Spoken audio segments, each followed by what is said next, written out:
Voltamos a falar aqui no Eldorado sobre uma operação de ontem da Polícia Federal que prendeu 9 envolvidos num plano do PCC, o primeiro comando da capital, que tinha como alvos o ex-ministro, atual senador pela União Brasil do Paraná, Sérgio Moro, família dele, e também um promotor aqui de São Paulo, o Dr. Gaquia, e que acabou sendo frustrado. Entre essas ações que estavam previstas, havia até possibilidade de sequestro e um aluguel de imóveis, inclusive em áreas próximas à residência do senador, que está exatamente aqui na linha para conversar com o ouvinte da Rádio Eldorado.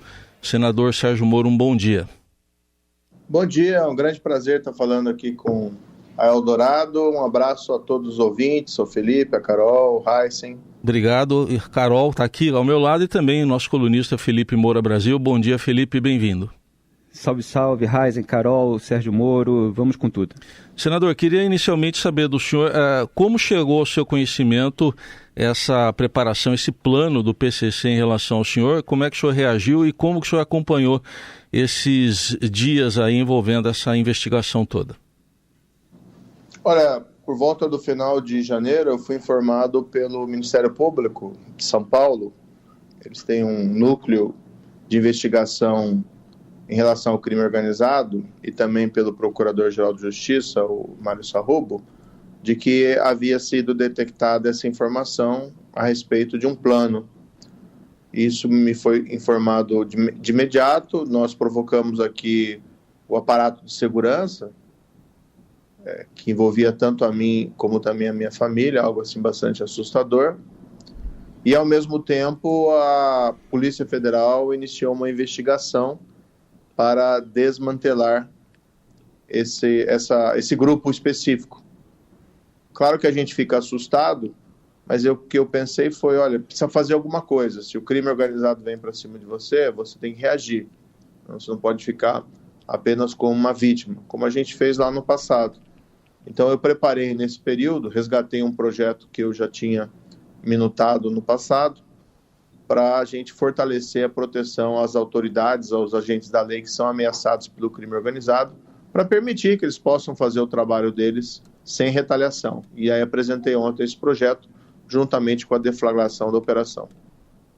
E antes de reagir, senador, com a confecção mesmo desse projeto, como é que o senhor reagiu e a família do senhor reagiu a essa mudança de tom da envergadura dessas ameaças? O senhor, como ex-juiz, já deve ter alguma familiaridade com isso, mas o que mudou na sua rotina desde janeiro, até pelos relatos que a gente tem agora do aprofundamento das investigações com imóveis locados próximo aos locais onde você e a sua família frequentam, casa, escritório?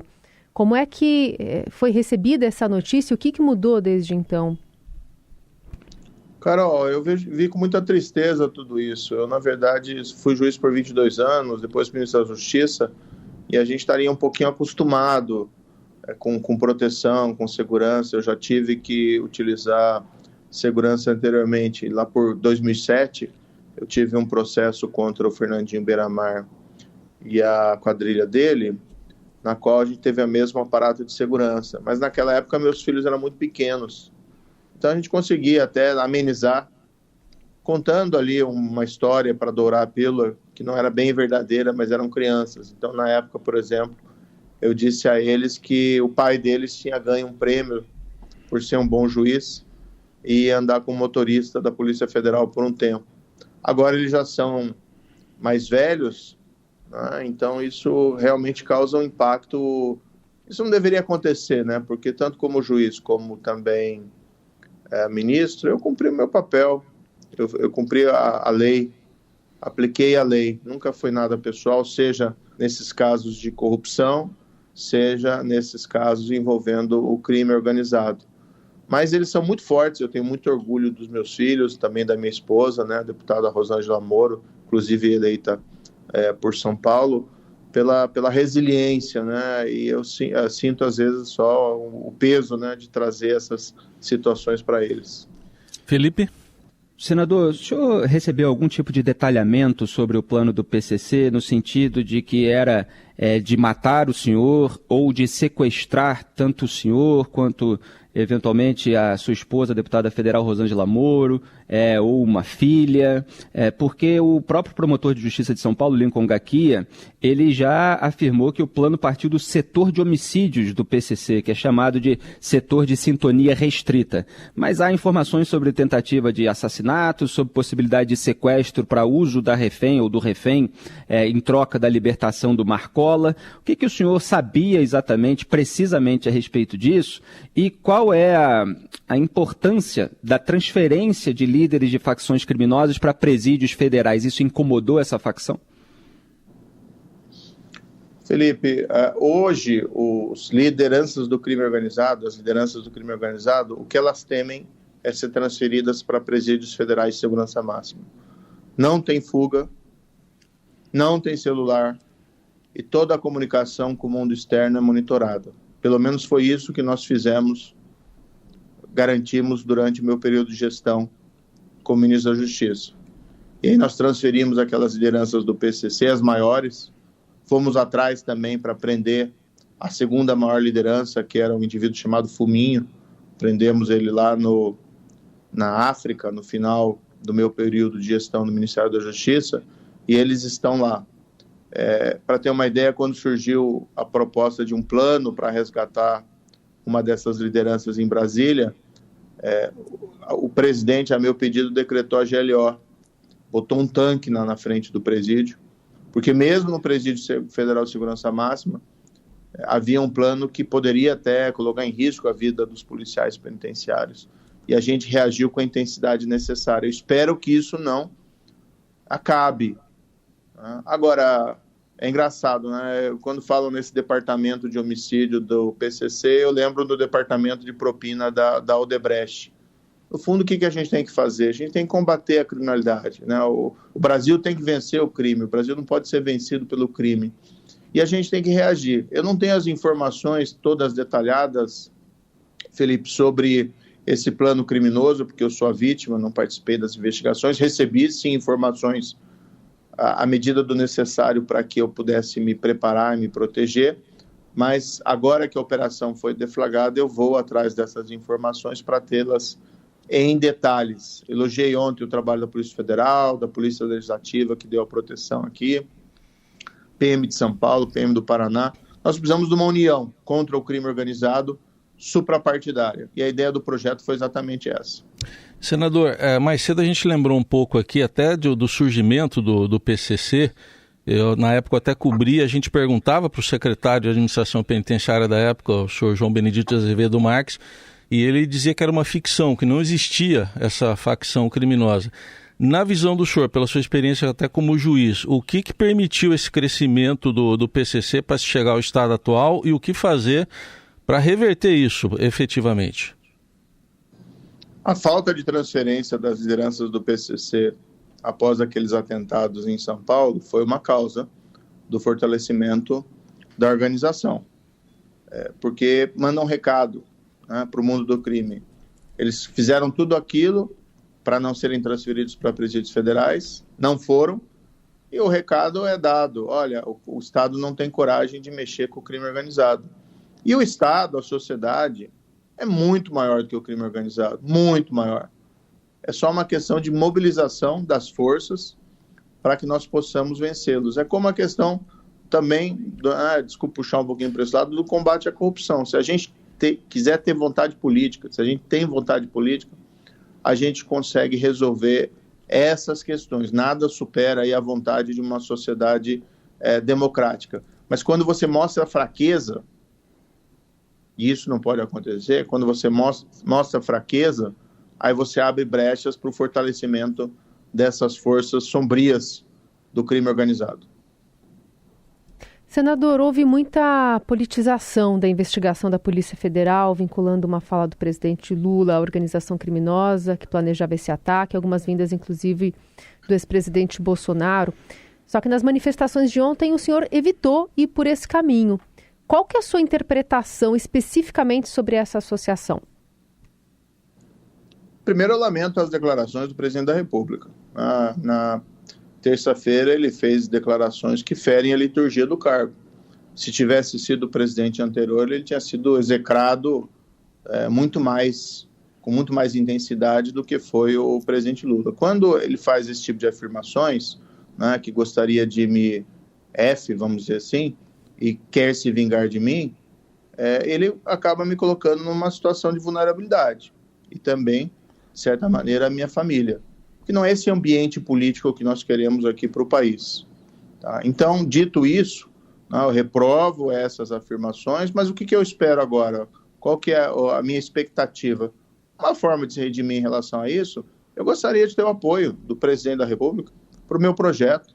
Gostaria de ter o apoio dos membros do parlamento aqui do PT para o meu projeto, porque é um projeto superpartidário. A gente não trata nada ali que possa afetar qualquer coisa relacionada aí ao PT. Eu vim para o Senado disposto a trabalhar o presente e trabalhar para o futuro, buscar soluções para a população, que esse é o meu papel. Eu não vim aqui para ficar discutindo Lava Jato, Triplex, Sítio de Atibaia, e tenho evitado esses temas até, embora eu tenha absoluto conforto, se for necessário rever, né, discutir a história do que aconteceu no passado. Mas eu quero olhar para frente. Gostaria que o presidente da República também olhasse para frente, porque, na verdade, a expectativa da população é essa. Né? O que a população quer? Que a economia volte a crescer, que haja um controle fiscal para que os juros possam cair e aí o emprego e a renda voltarem. Ou seja, nós queremos soluções. E parte dessas soluções envolvem a segurança pública. Nada assusta mais o brasileiro do que a insegurança das nossas ruas. E muita dessa insegurança está relacionada ao crime organizado. Então está na hora de colocar as diferenças de lado, está na hora de eliminar esse chamado, como eles dizem, né, criticam muito o discurso do ódio, o ódio do bem não existe, e trabalhar naquilo que existe em convergência para melhorar a vida dos brasileiros. Eu tenho dito aqui e repito, o Brasil não pode ser vencido pelo crime.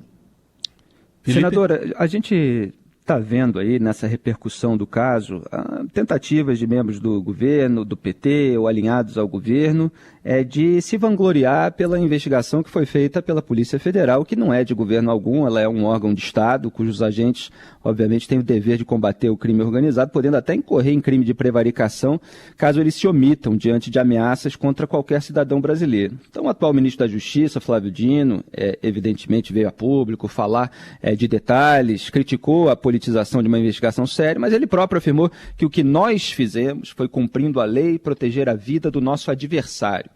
A Gleisi Hoffmann compartilhou no Twitter uma afirmação de que o governo Lula desbaratou uma quadrilha e acrescentou que o senhor recebe desse governo uma aula de civilidade e democracia. O senador Randolfo Rodrigues, também alinhado ao governo, foi mais longe, disse que o senhor tinha conhecimento das investigações, que tentar politizar esse tema é mau caratismo, e aí vem a frase mais explícita ainda: a PF, sob o comando do presidente Lula, atuou de forma republicana para proteger a vida de um opositor, etc, etc. Como o senhor vê essa repercussão? Quem mais tem tratado esse assunto sem politização e buscando aqui a supremacia do interesse das pessoas, do bem comum, sou eu. Quem começou essa politização foi o presidente da República na terça-feira, que utilizou aquelas frases infelizes. E é natural que seja criticado por essas frases.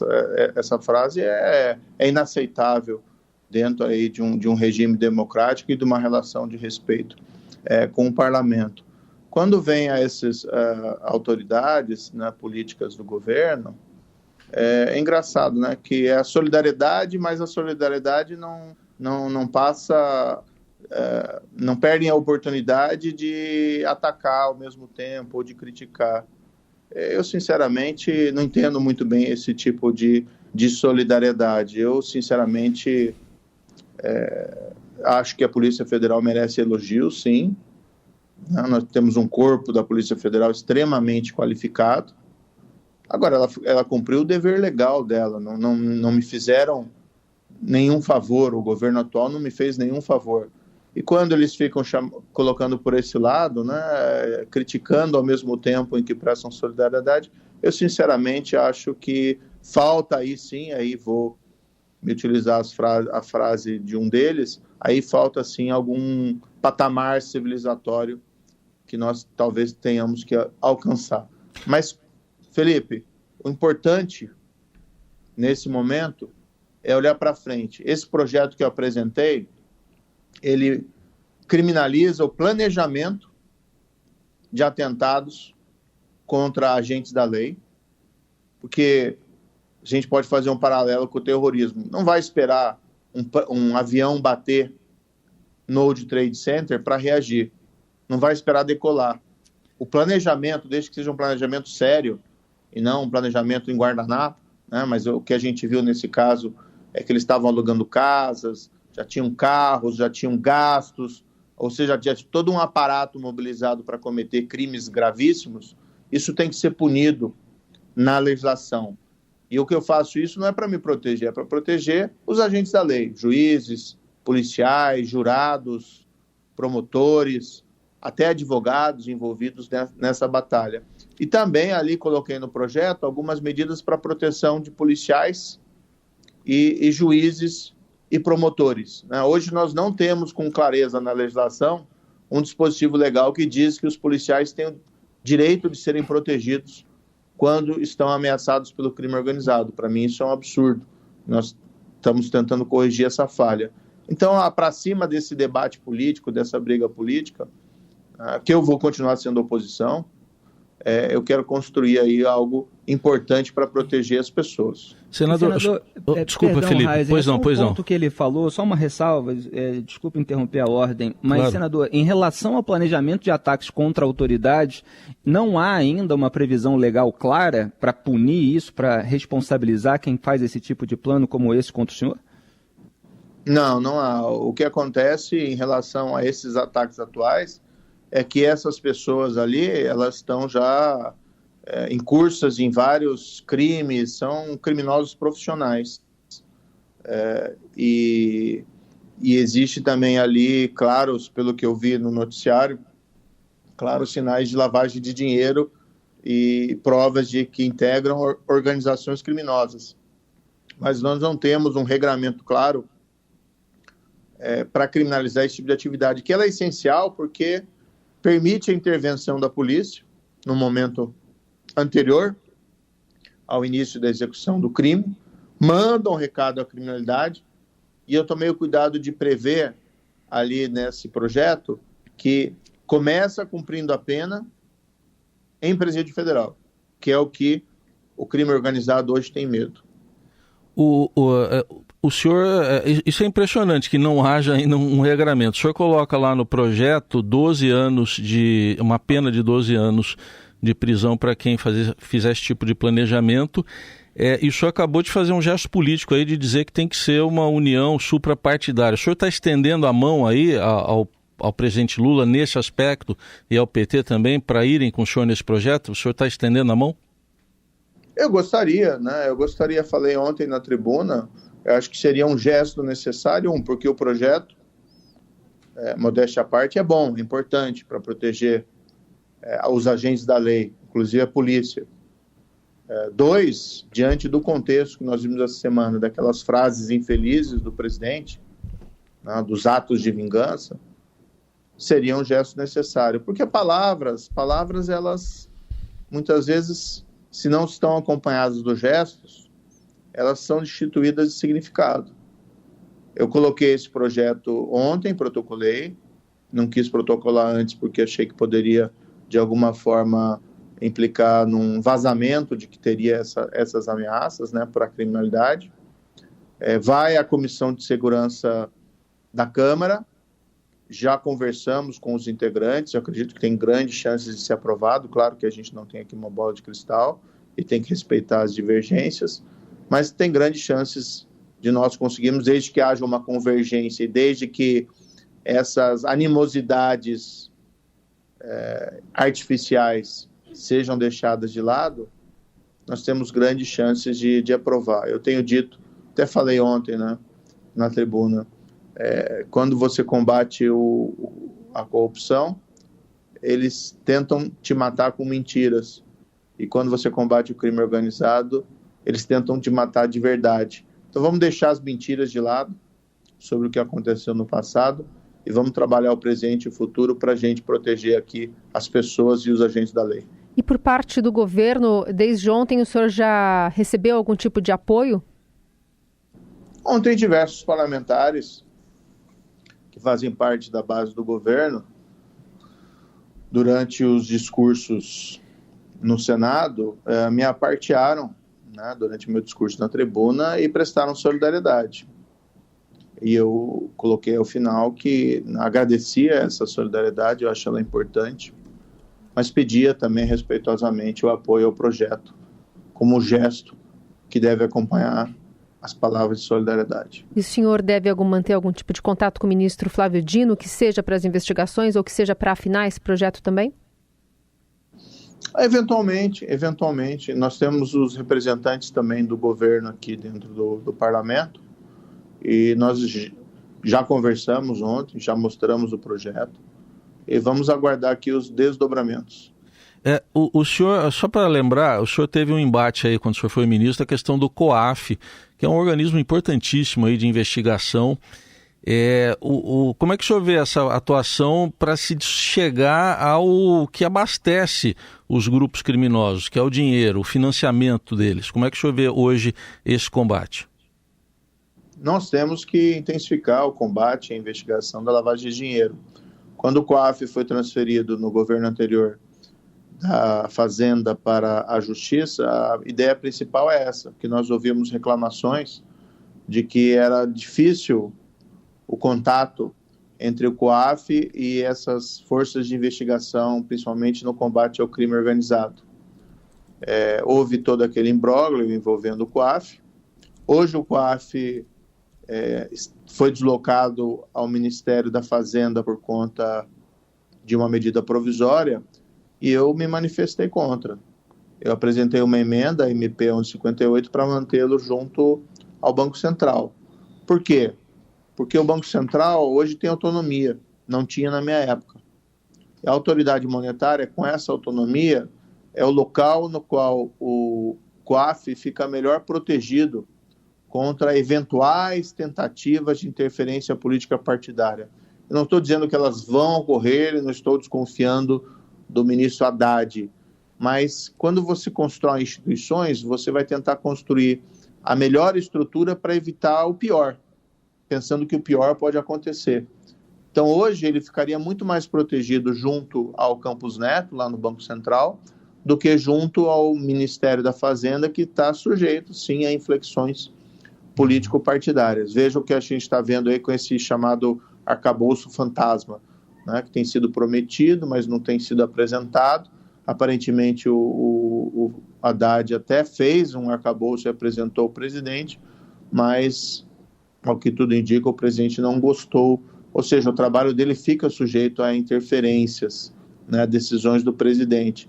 Então, eu particularmente sou favorável hoje à permanência do COAF junto ao Banco Central pela autonomia. E não tem incoerência em relação à minha posição do passado, porque na época nós não tínhamos autonomia do Banco Central.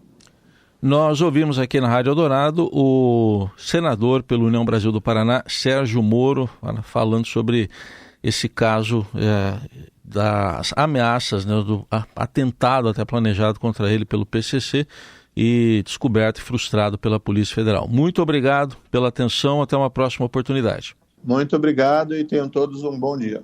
Felipe, agradecemos a você também. 13h você está aqui no Análise dos Fatos. Até lá. Até lá, um grande abraço a todos.